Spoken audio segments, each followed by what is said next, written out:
Oh, I really thought Mom had saved a lot of money, I said. Didn't I tell you? Just kick her out already. Why keep a jobless burden here? I had been living with my son and his wife for 4 months, and they had drained my savings. They treated me like a servant. I had enough, so I left quietly. Then my son called me. Mom, what's going on? Eric sounded frantic on the phone. Around that time, something I did had made headlines across the Canada. I'm Olivia, and I am 65 years old. I had been living in Italy for several years, but my health got worse, so I came back to the States. My old apartment was gone, so I reached out to my son and his wife to see if I could stay with them for a while. Eric, my only son, is 38 and works in an office. He and his wife Helen don't have kids and seem to live quietly.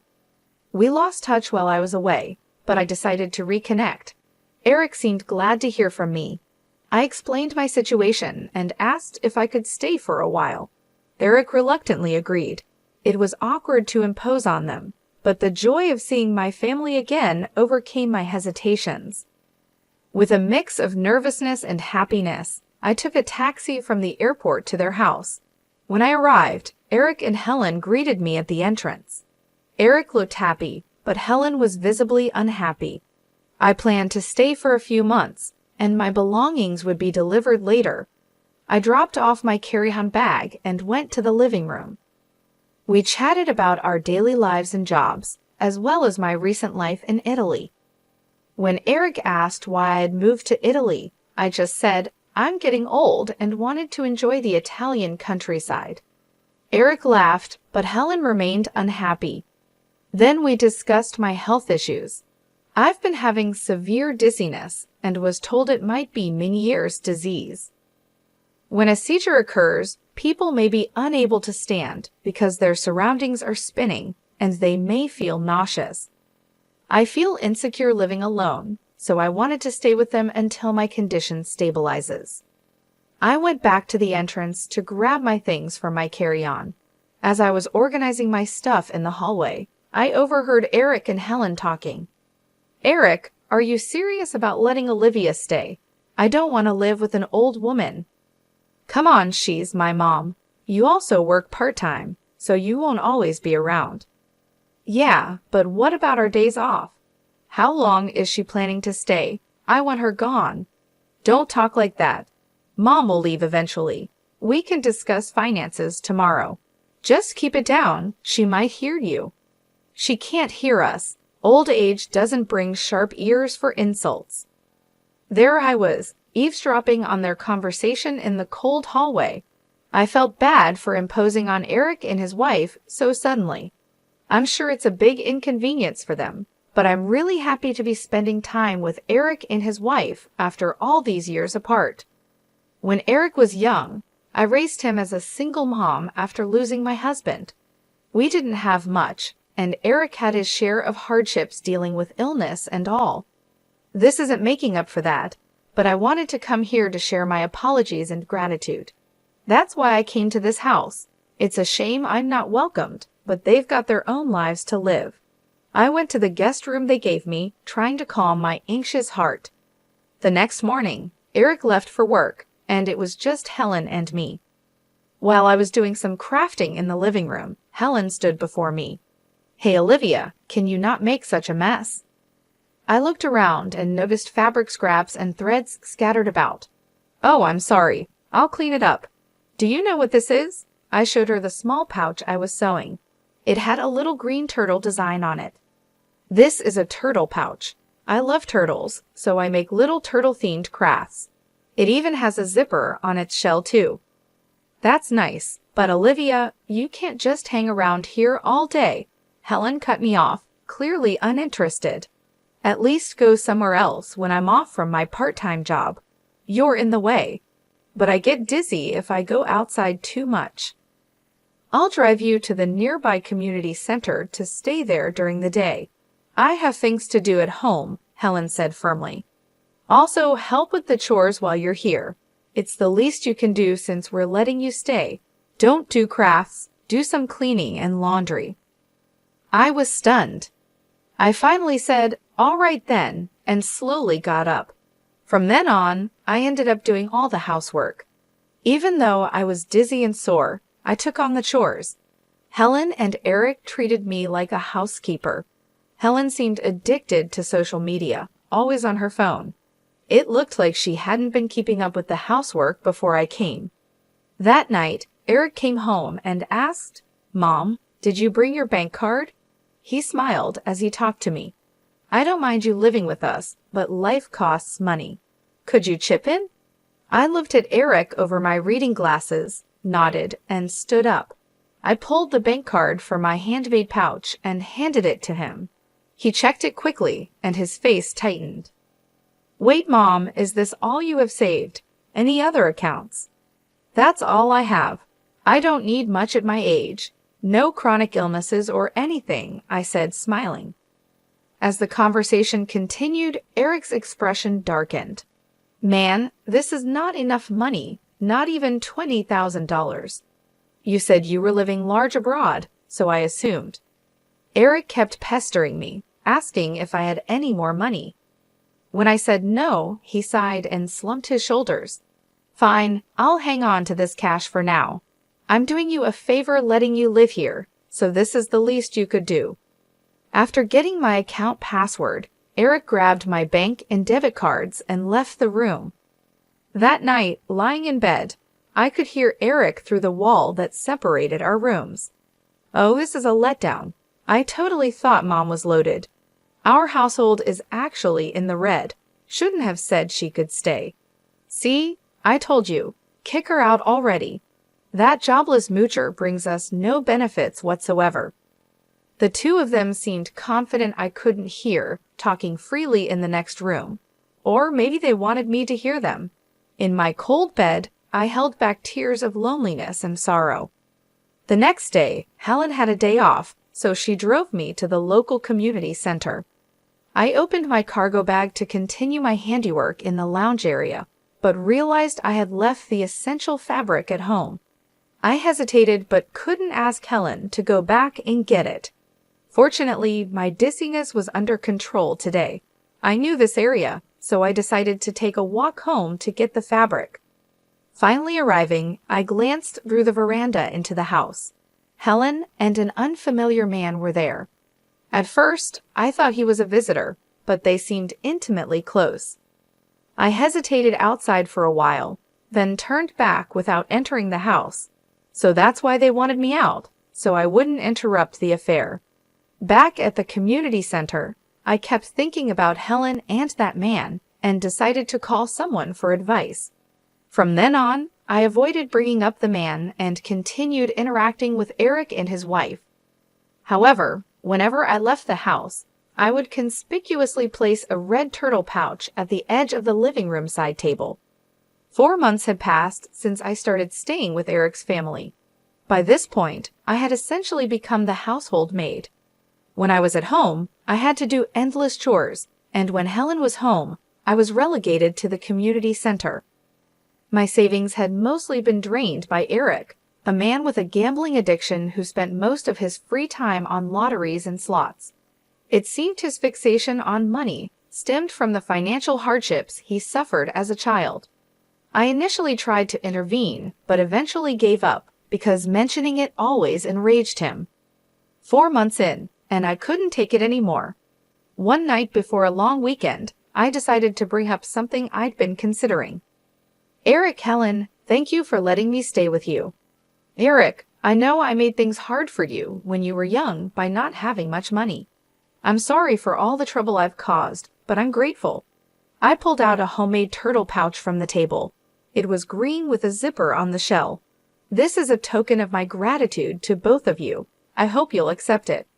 Contrary to my expectations, neither Eric nor Helen showed any interest in my handmade pouch. "Mom, enough of that. Are we really out of money? Think about the Italian account or something." "Eric, I told you we are out of money. Look, I worked really hard on this. Can you just take it as a token of my love? Remember how happy you were when you were little, and I would fill the shell with candy and some pocket money." Eric started to get increasingly irritated. "I'm not a kid anymore. I'm not happy receiving something like this." Olivia, how much longer are you planning to mooch off us? Honestly, it's annoying. Eric and his wife gave me a cold look. Desperate, I asked Eric, do you remember Brian? He helped us out in that old apartment we lived in. What? I don't remember. Stop bringing up old stories. Are we done? Eric said, looking annoyed. I was stunned into silence. I clenched the turtle pouch in my hand and felt the texture of the paper inside. The next day, Eric and his wife went on vacation, leaving me behind. After our conversation yesterday, I decided to leave the house. I quickly packed my bags and arranged to send them to my home in Italy. I also made sure to put the red turtle pouch into my carry-on bag. I left a simple note of thanks and goodbye on the table and left the house where I'd been staying for 4 months. After that, I didn't return home immediately. Instead, I stayed in a K hotel for a while. I had things to do, and I thought Eric and his wife would contact me eventually. Sure enough, about 3 weeks later, Eric called. Mom, what's going on with the turtle pouch? It's yours, isn't it? Eric yelled over the phone. Ah, you noticed? I said. I wasn't surprised when I saw the news on TV. The turtle-shaped pouch I had planned to give to Eric and his wife had a check for $2 million inside it. It was my way of saying thanks for all they had done and to apologize for any trouble I caused when I was younger. Some might find it shallow to atone with money, but I had dreamed of the day I could give it to them, saving up bit by bit over 39 years. I had found out Eric was in debt. He had tried to pay off gambling debts with more gambling, only to sink deeper. Even with a steady job, he was struggling. I wanted him to clear his debts and live peacefully, but they refused my gesture. They had forgotten the kindness they once showed me.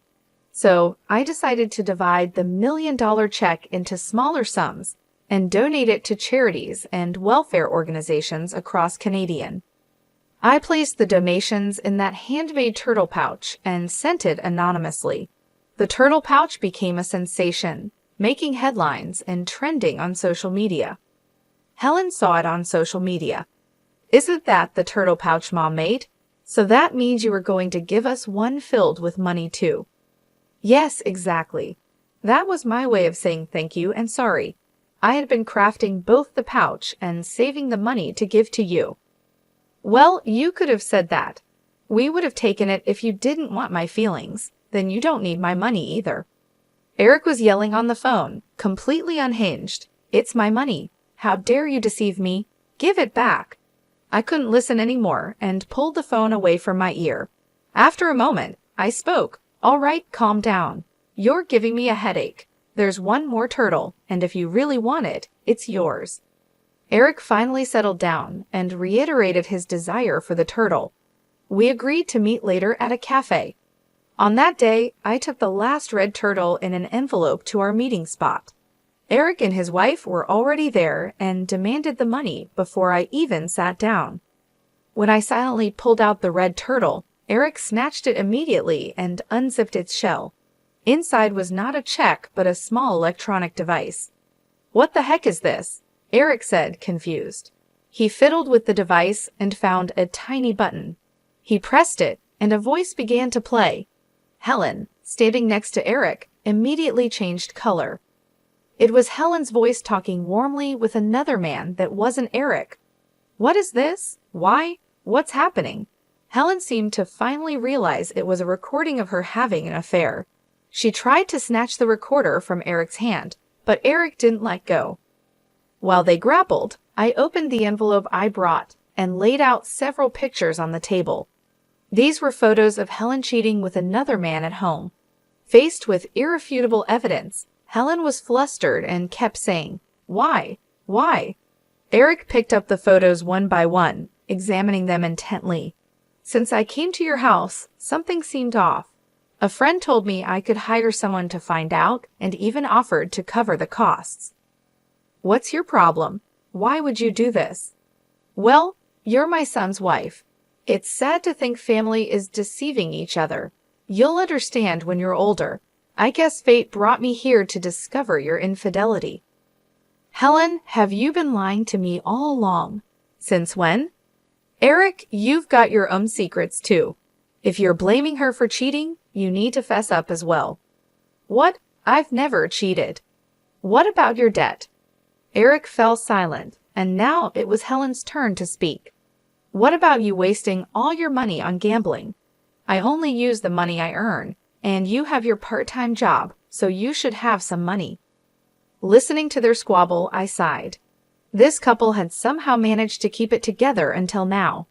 Neither of you has any money. Eric, you're $50,000 in debt. Helen, you've been giving all your earnings to your affair partner. I had the investigator check your finances too, I said. Both Eric and Helen were shocked and started shouting at each other. I was floored when I first heard the investigation results. This couple was on the brink of bankruptcy.